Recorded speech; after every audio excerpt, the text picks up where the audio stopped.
Olá, vamos continuar a falar de limites de sucessões. Há pouco falamos de limites de sucessões utilizando a definição e fazendo com demonstrações. Agora vamos calcular mesmo o valor de limites. Vamos determinar mesmo esses valores. O limite numa sucessão é sempre quando o n tende para mais infinito. Portanto, eu basicamente tenho que pensar o que é que está a acontecer se o n for um número cada vez maior. Neste caso, 2 mais um número enorme, 2 mais infinito, dá mais infinito. Se eu tiver outro exemplo,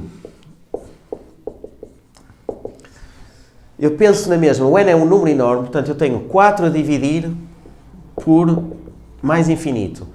4, vamos pensar uma comparação. Se eu tivesse 4 pães e quisesse dividir por milhões e milhões e milhões e milhões de pessoas, cada uma delas ficava com praticamente zero, com menos do que uma migalha.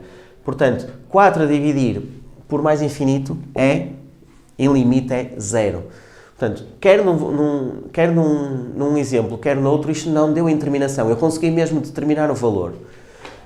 Há situações em que eu tenho uma indeterminação, ou seja, não sei exatamente o que é que vou obter. Vou dar aqui um exemplo.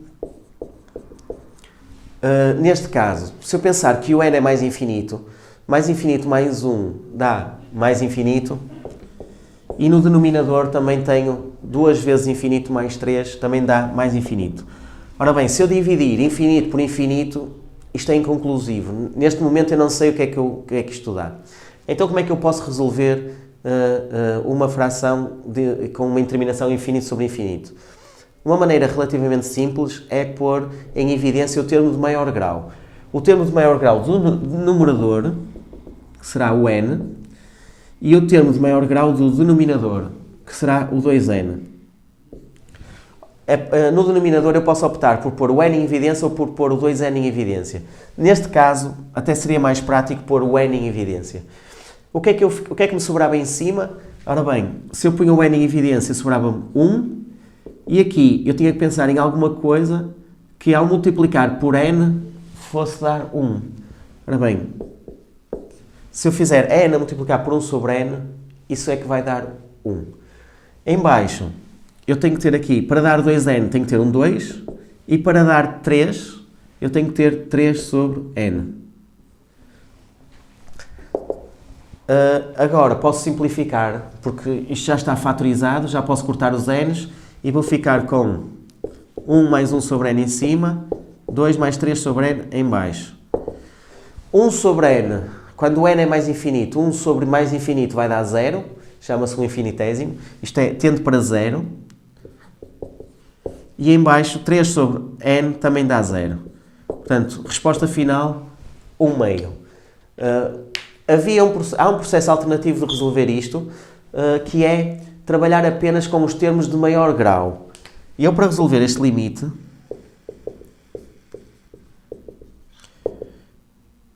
como eu estou a falar do n ser infinito, ser um número enorme, o mais 1 é insignificante ao lado do n. Portanto, tem um número tão grande, tão grande, tão grande que aquele mais 1 não interfere. E aqui em baixo também, o mais 3 não interfere no resultado porque o 2n é que é mesmo um número enorme. Portanto, na prática, eu posso trabalhar só com o maior grau do numerador e com o maior grau do denominador. E isso, ao simplificar, vou ter 1 meio. Confirmem junto do vosso professor se ele aceita este procedimento ou se quer o procedimento de cima. Continuando. Podemos fazer um exemplo também com graus superiores. Por exemplo,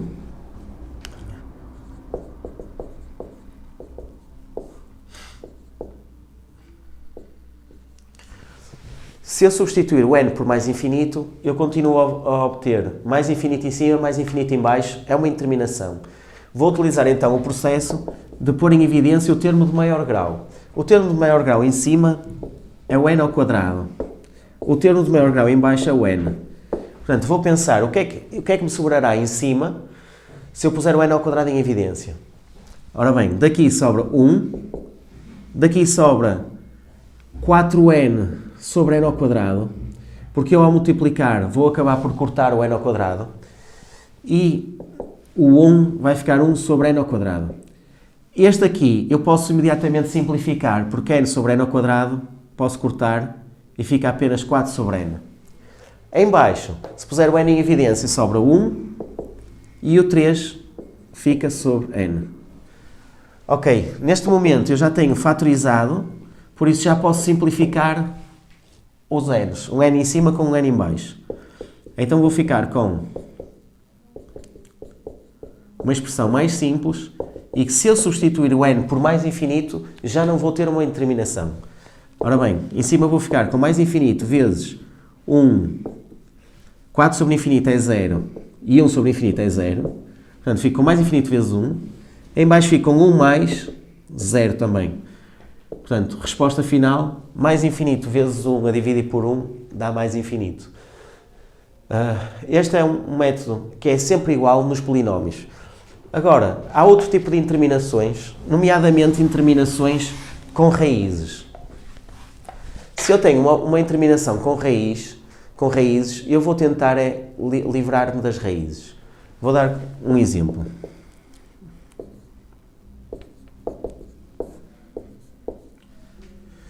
Se eu substituir o n por mais infinito, eu vou ter mais infinito em cima e em baixo também tenho mais infinito, porque raiz do número grande continua a ser um número grande. Raiz de mais infinito é mais infinito. Portanto, isto aqui não dá para simplificar neste momento. O que é que eu posso fazer? Para me livrar da raiz, eu posso multiplicar pela própria raiz, nesta situação. Portanto, em cima e em baixo, vou multiplicar por raiz de n. Vou ficar com 3n mais 1 a multiplicar por raiz de n. E em baixo vou ficar com n. Em cima, se eu pusesse aqui o n em evidência, agora com a prática já se torna tudo mais simples. Se eu pusesse o n em evidência, eu podia simplificar.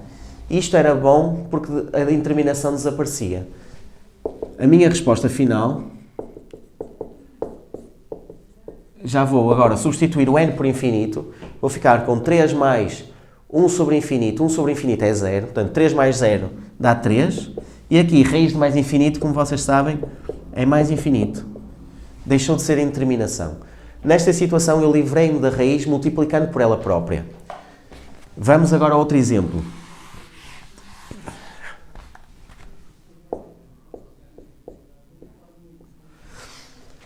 Se eu tiver, junto da raiz, se eu tiver a somar ou subtrair alguma coisa. Isto é diferente porque se eu multiplicar por raiz de n, aqui a raiz vai desaparecer, mas aqui vai aparecer a raiz de n e, portanto, eu não me livrei das raízes. Portanto, neste caso, eu tenho que multiplicar pelo conjugado. O conjugado vem do caso notável do a mais b, a menos b. Este caso notável é muito útil porque o meu resultado vai ter apenas valores ao quadrado.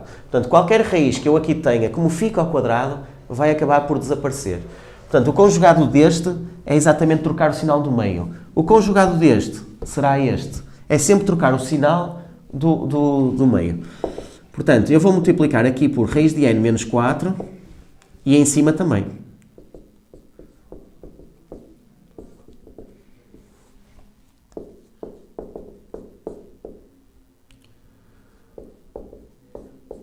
Em baixo, como eu sei deste caso notável, vou ter apenas raiz de n ao quadrado, que dá n, e vou ter menos 16.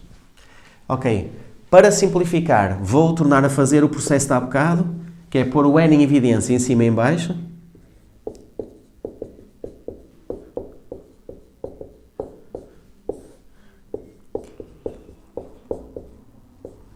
E isto foi bom porque me tornou a desaparecer a indeterminação. Ora bem, em cima fiquei com 3 mais 1 sobre infinito, fiquei com 3, vezes, mais infinito, menos 4, torna a dar mais infinito. Em baixo fiquei com 1 menos 16 sobre infinito dá 0, portanto 1 menos 0 dá 1. Conclusão, desapareceu a indeterminação. Portanto, temos aqui alguns exemplos típicos, há muitos mais. Lembrem-se sempre que primeiro têm que substituir o n por mais infinito para ver se tem indeterminação ou não. Se derem a determinação, então aí é que têm o trabalho de se livrar dela e utilizam um destes dois métodos e mais que vocês vão praticar agora na ficha de trabalho do link e depois verão a resolução e a correção. Bom trabalho!